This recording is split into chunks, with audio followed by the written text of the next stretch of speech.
India से बाहर किसी कंट्री में मूव होना है, तो टॉप 3 कंट्रीज़ ऐसी कौन-सी है, जिसके अंदर वो मूव हो सकता है और वहाँ पे अपने आप को सेटल कर सकता है? अगर वो क्रिप्टो ट्रेडर है, तो सबसे बेस्ट है उसकी ये 3 कंट्रियों में।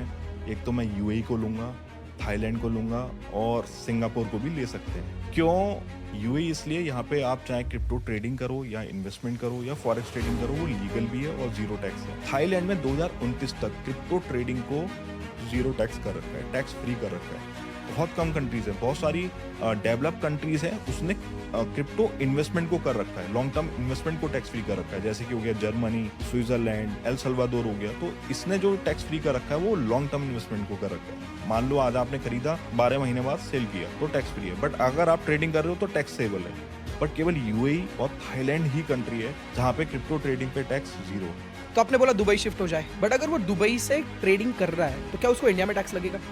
देखिए, उस पर डिपेंड करता है कि वो रह कहाँ रहा है। अगर वो 183 डेज यहाँ कर ले दुबई के अंदर तो कोई दिक्कत नहीं है, टैक्स नहीं लगेगा। इवन जो भी उसने पैसा कमाया क्रिप्टो ट्रेडिंग से, वो इंडिया को रिपैट्रिएट भी कर सकता है अपने इंडियन बैंक अकाउंट में, एनआरओ अकाउंट में, और उस पर भी उसको टैक्स नहीं देना पड़ेगा। मतलब अगर मैंने दुबई में रहकर 1 करोड़ रुपए बनाए और मैं इंडिया में उसको लीगली लेकर जा सकता हूँ, मैं यहाँ के कंप्लायंसेस को अगर मैं फॉलो कर रहा हूँ, मैं एक कंट्री का टैक्स दे रहा हूँ, तो मैं इंडिया के अंदर में अपने इंडियन अकाउंट पे लेकर जाकर उसको यूज़ कर सकता हूँ। बिल्कुल 100%।